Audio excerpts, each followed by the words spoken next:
जय जगन्नाथ पे तुम मो यूट्यूब चैनल पक्लासेस को स्वागत। तो आज वीडियो पे देखिए कि मूर्तिका संपद कौन एवं से विषय आज आम आलोचना करवा। देख पे पृथ्वीर स्थल भाग उपरास्तरण को मूर्तिका बोली कहुए। तो आम मूर्तिका प्रथम क्या बुझा ना पृथ्वीर जो स्थल भाग रही है तो पृथ्वी दि भाग गोटे हूँ जल भाग गोटे स्थल भाग। तो जो स्थल भाग जो उपरास्तरण रही है आम कह मूर्तिका। साधारणतः पत्थर आदि अवक्षय मूर्तिकार सृष्टि हो पत्थर से गुड़िकर अवघ जो हुए तापर मूर्तिका सृष्टि हुए तैयारी हुए।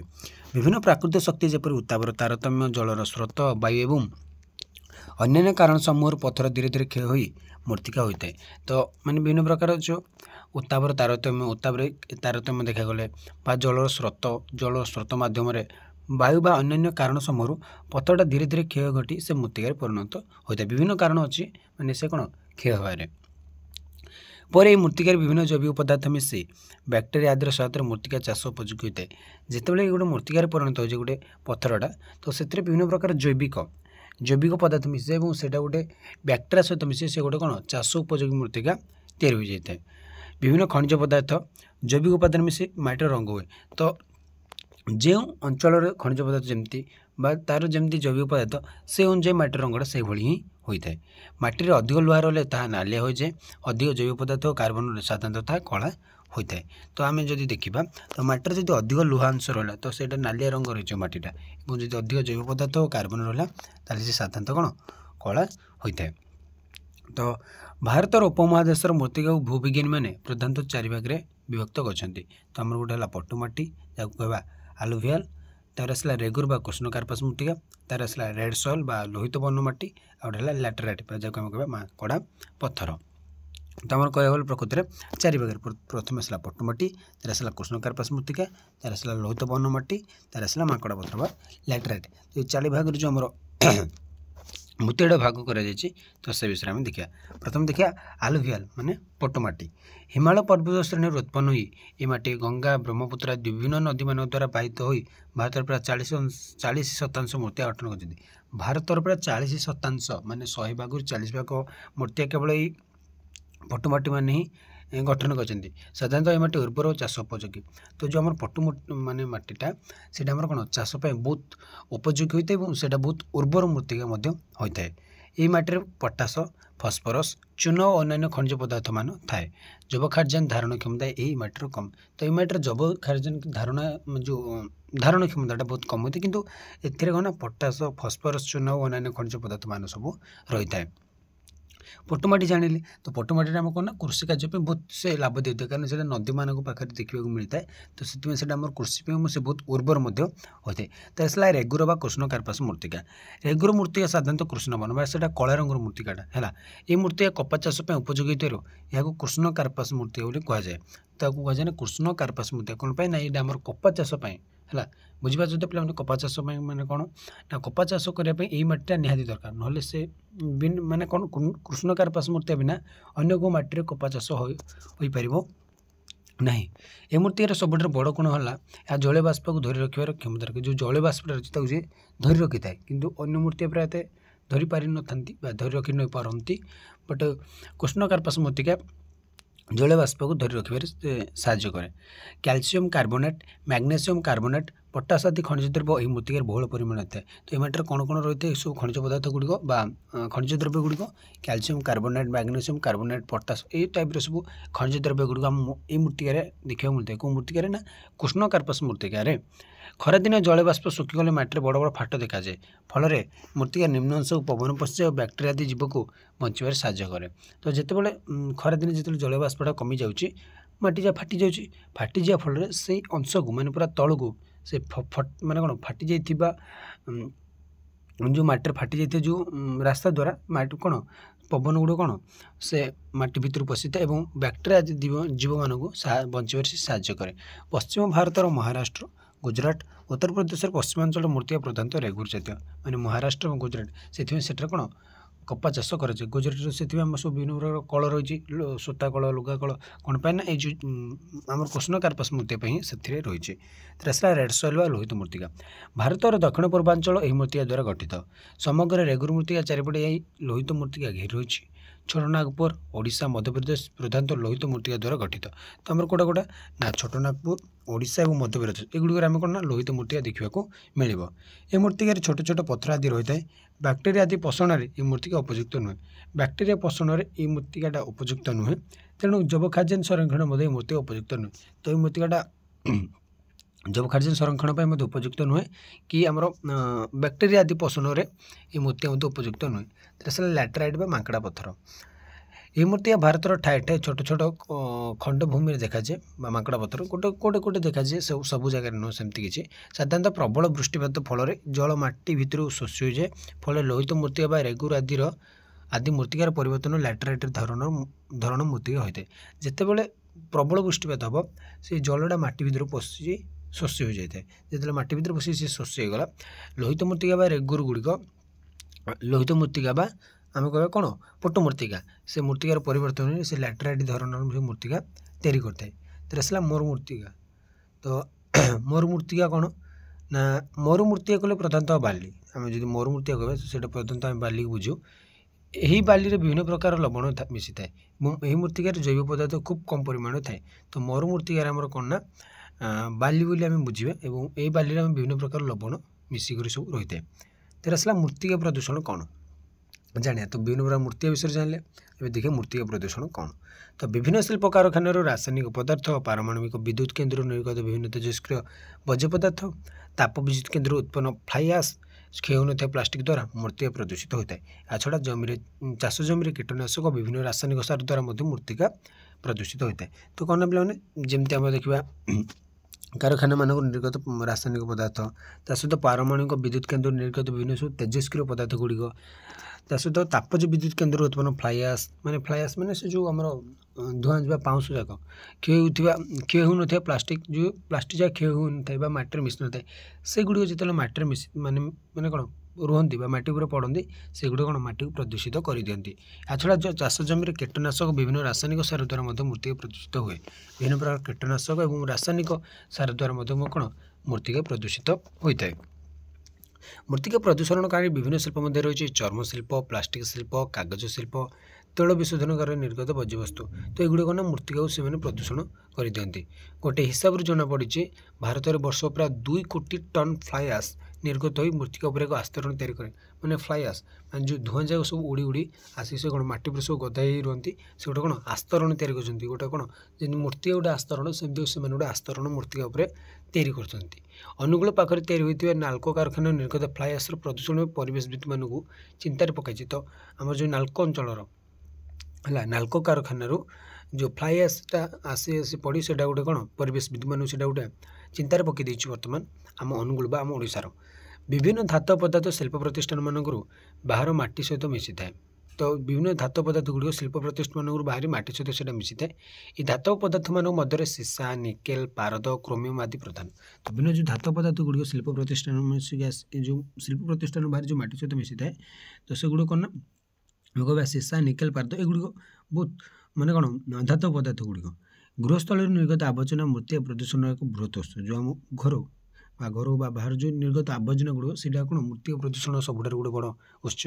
गृहस्थल कठिन वर्ज्य जमी प्लास्टिक बैग बोतल भंगाटीण बैग्स एगुड़ा माटी मृत्तिका प्रदूषण करि। तो आधुनिक कृषि कार्य एक अंग जलसेचन गभीर कूप खनन कर जल उपर उठा जाए सेचन कार्य कराए।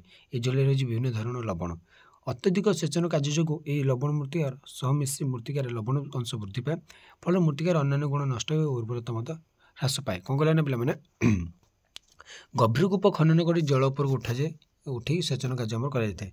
तो आम बर्तमान कृषि कार्य से बहुत इंपोर्टाट ये जल रही विभिन्न धर लवण। तो से जो जलटार बहुत प्रकार लवण रही है मैंने बहुत गभीर होता है ना से माटी सहित विभिन्न प्रकार लवण मिसिक रही है। से जो जल कौन लवण गुड़ा मिसिक रही है। अत्यधिक जिते बहुत आम जलसेचन करदे माने जी दरकार ताठू जो अधिक आम जलसेचन करदे तो लवणटा कौन मृत्तिका सहित मिसी मृत्तिकार लवण अंशटा वृद्धि पाए। मृत्तिकार कौन ना खाली लुणिया मृत्तिकार लुणिया अंशटा बढ़ी दिए जहाँफल मृत्तिकार अन्य गुण नष्ट हो जाए उर्वरता ह्रास पाई था। तो देख पे मृत्तिका प्रदूषण अन्य एक कारण कारण हूँ मनीष और विभिन्न प्राणी मान द्वारा निष्क्रांत मल ये मल रोचे विभिन्न प्रकार परजीवी कृमि एककोशी अणुजीव ये समस्त वर्ज्य पदार्थ निष्कासन पद्धति निष्कासित नहेले ता मृत्तिका प्रदूषण बोली आम कहीदा जदि वर्ज्य पदार्थ गुड़िक निष्कासन पद्धति निष्कासन ना आम कह मृत्तिका शेषे से मृत्तिका प्रदूषण आमको करें प्रदूषित मृत्तिकार उत्पन्न पनीपरिया सह ये समस्त परजीवी सुस्थ मनुष्य शरीर प्रवेश करने फल विभिन्न रोग होता है। तो जो प्रदूषित मृत्तिकार जो पनीपरिया बा जो खाद्यशस्य उत्पन्न होटा कौन से परजीवी सुस्थ मनुष्य शरीर में से प्रवेश कर देता है। तार आसला सब मृत्तिका प्रदूषण केमती पद्धति गुड़ कौन कौन देख प्रथम आसला कौन पे संग्रह स्थान निर्माण है। प्रथम जो देखिए तो संग्रह स्थान निर्माण कौन देख विभिन्न स्थान आवर्जना संग्रह पर कौन से दूरवर्ती स्थान से निक्षेप कराए ये प्रक्रिया बड़ बड़ सहर मान प्रतिदिन आवर्जना संगृहित हो दूरवर्ती स्थान से निक्षेप कर निआं लगे दिए जाए। तो मैंने कौन गोटे जगह गदे दिखती से कौन निआं मारती बज्यवस्तु गुड़ याद्वारा किसी कठिन बज्य पड़ जाए हेल्ले से निर्गत दूषित धूआं वायुमंडल से प्रदूषित करता है। पॉलिथिन प्लास्टिक बोतल डब्बा जी तरली माटी मिस मृत्तिका प्रदूषित करता है। सेमती दुईटा प्रदूषण हो मृत्तिका प्रदूषण हो सहित कौन वायु मध्य प्रदूषित आमर हो पद्धति संपूर्ण सुरक्षित नुहे। तो यहाँ ठीक नुह। आसला पुनःचक्रीकरण काच कागज बोर्ड कागज विभिन्न धातु द्रव्य सहजरे पुनःचक्रीकरण प्रक्रिया मूल पदार्थ उत्पन्न करेंगे याद्वारा आम मृत्तिकार संचित पदार्थर भार कमी जाए। तो आम पुनःचक्रीकरण बा रिसाइक्लिंग प्रोसेसटा करवा आम कौन मृत्तिका प्रदूषण कम परिमाण में तार कौन मानने मृत्तिका प्रदूषण परिमाण को कमाई पार जैव विघटन सक्षम पदार्थर व्यवहार आम करवा। मृत्तिका प्रदूषण 90 भाग हूँ कठिन बज्य। तो मृत्तिका प्रदूषण सबुठ हूँ कठिन द्रव्य जोटा कि माटी न मिसी पारा से ही मृत्तिका प्रदूषण क्रिएट कर। तो यही द्रव्य भितर केतक सहजरे माटी मिसी जाए केतक माटी मिसे ना जो कागज कि काठ एगुड़ माटी मिसी जाती कम दिन भितर बट प्लास्टिक प्राय बहुत समय होता है। जो द्रव्य माटी मिसे ना सहजरे विघटित हुए ना से समस्त पदार्थर परिमाण दिन दिन माटी वृद्धि पाए। विघटित होन पदार्थ मान मध्य प्लास्टिक जातीय द्रव्य अन्य प्लास्टिक जातीय द्रव्य ही बेसी आमर कौन मृत्तिका प्रदूषण कर साहाय्य करें। तेणु प्लास्टिक कम व्यवहार और जैव विघटन सक्षम पदार्थ गुड़ अधिक व्यवहार द्वारा मृत्तिका प्रदूषण को आम नियंत्रण में आनीपर जब आम प्लास्टिक टू कम व्यवहार करें जोटा जो कौन कागज बा जो द्रव्य गुड़िक माटी जल्दी मिसी जाए से गुड़िकर आम व्यवहार करवा। तापर देखिए पे मृत्तिका क्षय कौन माटीर उपर स्तर व उपरावरण उद्भिद को तार खाद्य और जल जगाई था। ए स्थल उद्भिदर पोषक स्तर पर कार्य करें। ए स्तर में उद्भिद तार चेर विस्तार कर माटी को जाबुड़ी रखी था। जो स्तरटारे कौन पे उद्भिद तार चेर विस्तार करें माटी को सी कौन जाबुड़ी रखी था ये उपर स्तर में। तो विभिन्न कारण माटीर उपर स्तर क्षय होता है। क्षय होता मृत्तिका जल बा पवन द्वारा बाहित हो दूर स्थान जलाशय जाए जमा हुए मृत्तिकार क्षय को आम कह मृत्तिका क्षय। मृत्तिका क्षय क्या कहना ना विभिन्न प्रकार पवन द्वारा बा जल द्वारा बाहित हो दूर स्थान जो गोटे जलाशय जाए जमा होता है माटीटा तो आम कह मृत्तिका क्षय। तो मृत्तिका क्षय एक स्वाभाविक प्राकृतिक प्रक्रिया मात्र मनुष्य विभिन्न कार्यकलाप जपरी अत्यधिक भूमिकर्षण बा अतिरिक्त जलसेचन करने द्वारा वृक्ष नष्ट गछ काटिदेवा द्वारा गवादी पशु मान द्वारा नियमित चारण फल अपर भाग तृणभूमि आदि आस्तरण नष्ट हो जाए मृत्तिका क्षय होता है। जब आम सब गछ काटिदेवा तो सी मृत्तिका क्षय हवाटा सियोर बा सुनिश्चित। मृत्तिका क्षयर कारण देख पे कौन ना जनसंख्यार अत्यधिक वृद्धि फल अतिरिक्त खाद्यर जोगाण कृषि भूमि में लगातार चाष और से अनुसार अत्यधिक जलसेचन जो मृत्तिकार उपरस्तर होकुला बाली हो जाए जिते बेले आम कौन दरकार भी बहुत होची खाद्य। तो आम जब बारंबार कृषि करें तो जो मृत्तिकार उपर भागटा कौन होगुला जाए से बालिया हो जाए। वर्षा समय होगुला माटी धोई हो मृत्तिका क्षय होता है और जोर पवन बोले से माटी कौन उड़ी जाए पवन सह उड़ी माटीर उपर स्तरटा नष्ट हो जाए से कौन मृत्तिका क्षय होता है। तो मृत्तिका क्षयर परिणामटा कौन देख पे मृत्तिका क्षय मृत्तिकार उत्पादन क्षमता नष्ट कर दिए। जो उत्पादन क्षमता तार जी रही तार गोटे चाष कर द्वारा जी उत्पन्न होगा कथा से हो न था। मृत्तिका क्षय फल मृत्तिकार जैव पोषक और विभिन्न खनिज पदार्थ ह्रास होता है। प्रयोजनीय पोषकर अभाव उद्भिदर वृद्धि व्याहत हुए। साधारणतः माटीर उपर स्तर जलधारण क्षमता दिए। तो माटीर जो उपर भागटा से बेसी जलधारण रखा तार क्षमता अच्छी से जल को कौन रखिपर धारण कर। मृत्तिका क्षय फल माटीर जलधारण क्षमता कमी जाए और भूमि शुखिला हो जाए। शुखिला भूमि लवण परिमाण साधारणतः अधिक होता है जोटी शुखिला भूमि तार से लवण परिमाण अधिक होती है भूमि में गछपत्र हुए ना क्रमे भूमिटा मरुभूमि परिणत हो जाए। तो भूमिर उपर आस्तरण जब धोई हो जाए से आस्तरण माटी बन्या वर्षा पानी रे धोई नदी मान से पड़ी था।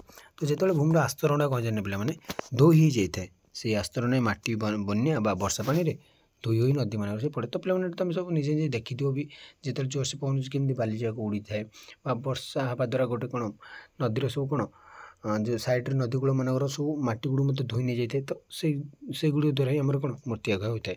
ତ ଆମ ମୃତ୍ତିକାକ୍ଷୟର ଯଦି ପ୍ରତିକାର ଦେଖିବା ତ ଯେଉଁ ମୃତ୍ତିକାକ୍ଷୟ ଯଦି ଏକ ପ୍ରାକୃତିକ ଘଟଣା ତ ପ୍ରାକୃତିକ ଉପାୟରେ ମୃତ୍ତିକାକ୍ଷୟ ମଧ୍ୟ ରୋଧ ସାପେକ୍ଷ। ମଣିଷ ଦ୍ୱାରା ମୃତ୍ତିକାକ୍ଷୟ ନିବାରଣ ସମ୍ଭବ। ନିବାରଣ ଯଦି ଆମେ କରିପାରିବା ତ ଅନାବୃତ ଭୂମିରେ ଆମେ ଜଙ୍ଗଲ ସୃଷ୍ଟି କରିବା ହେଉଛି ମୃତ୍ତିକାକ୍ଷୟ ରୋଧ କରିବାରେ ସବୁଠାରୁ ଭଲ ଉପାୟ ବା ଅନ୍ୟତମ ଉପାୟ। ଚାରା ଗଛ ରୋପଣ ବେଳେ ବିରି ମୁଗ ଜାତୀୟ ଗଛ ଲଗାଇଲେ ଭୂମିର ଉର୍ବରତା ବୃଦ୍ଧି ପାଇଥାଏ। ବିରି ମୁଗ ଜାତୀୟ ଗଛକୁ ଲେଗୁମିନେସ୍ ଜାତୀୟ ଉଦ୍ଭିଦ ବୋଲି ଆମେ କହିବା। ଲେଗୁମିନେସ୍ ଗୁଡ଼ିକ ଲଗାଇବା ଦ୍ୱାରା ସେ କ'ଣ ମାଟିର ଉର୍ବରତା ରଖେ, ମାନେ କ'ଣ ମୃତ୍ତିକାଟା ଆଉ କ୍ଷୟ ହୋଇନଥାଏ। ପବନ ହେଲେ ମଧ୍ୟ ବର୍ଷା ହେଲେ ମଧ୍ୟ ସେ କ'ଣ ସେ ଗଛ ଗୁଡ଼ିକ ଯିବେ କିନ୍ତୁ ମାଟିଟା ଯିବ ନାହିଁ। ତ ଭୂମିସ୍ଖଳନ କ'ଣ ଦେଖ ପିଲାମାନେ, ଭୂମିସ୍ଖଳନ ଅନ୍ୟତମ କାରଣ ଭୂମିକ୍ଷୟ।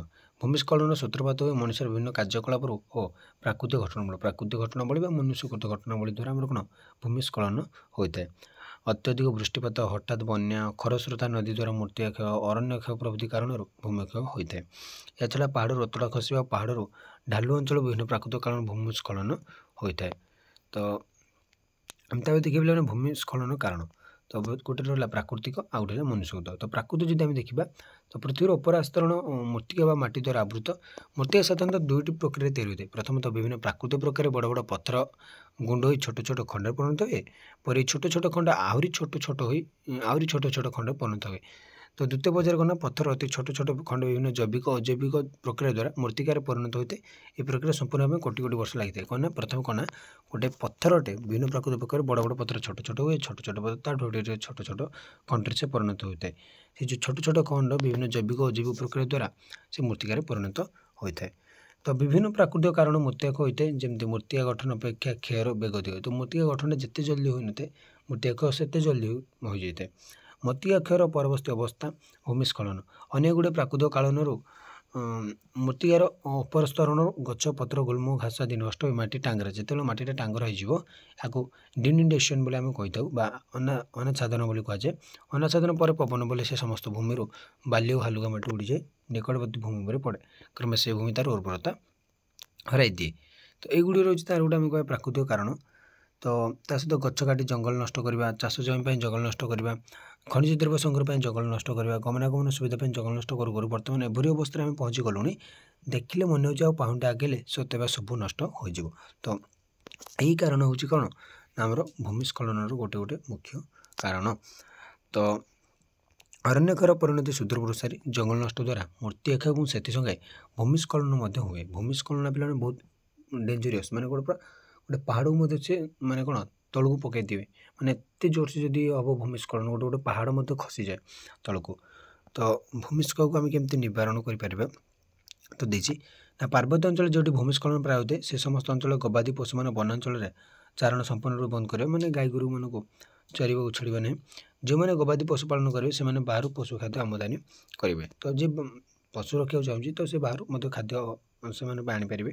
ପାର୍ବତ୍ୟ ଅଞ୍ଚଳରେ ରାସ୍ତା ବନ୍ଧ ଆଦି ନିର୍ମାଣ ଅତି ସୁକଳ୍ପିତ ରୂପେ କରିବାକୁ ହେବ। ପ୍ରତ୍ୟେକ ନିର୍ମାଣ କାର୍ଯ୍ୟ ପୂର୍ବରୁ ସେଥିରେ ସୃଷ୍ଟି ହେଉଥିବା ସମସ୍ୟାଗୁଡ଼ିକୁ ଆଗରୁ ଅଧ୍ୟୟନ କରିବାକୁ ପଡ଼ିବ। ତ ଟିକେ ଦେଖି ଚାହିଁକିରି ସବୁ କଥା ମାନେ କରିବାକୁ ପଡ଼ିବ ଯେତେବେଳେ ରାସ୍ତା ବା ବନ୍ଧ ନିର୍ମାଣ କରାଯାଉଛି। ପାର୍ବତ୍ୟ ଅଞ୍ଚଳର ଖଣିଜ ଦ୍ରବ୍ୟ ସଂଗ୍ରହ ବେଳେ ବିସ୍ଫୋରକ ଆଦିର ବ୍ୟବହାରକୁ ଯଥା ସମ୍ଭବ କମ୍ କରିବା। ଯେଉଁ ସବୁ ଡାଇନାମାଇଟ୍ ନା କ'ଣ ଲଗାଉଛନ୍ତି ସବୁ, ତ ସେଗୁଡ଼ିକୁ ଆମେ କମ୍ ବ୍ୟବହାର କରିବା। ତ ଆଜି ପାଇଁ ପିଲାମାନେ କ୍ଲାସ୍ଟିକୁ ମୁଁ ଏଇଠି ରହୁଛି। ପରବର୍ତ୍ତୀ କ୍ଲାସ୍ ଦେଖିକି ପ୍ରାକୃତିକ ସମ୍ପଦ ସଂରକ୍ଷଣରେ ବ୍ୟକ୍ତିବିଶେଷଙ୍କର ଭୂମିକା କ'ଣ ତ ରହୁଛି। ଜୟ ଜଗନ୍ନାଥ।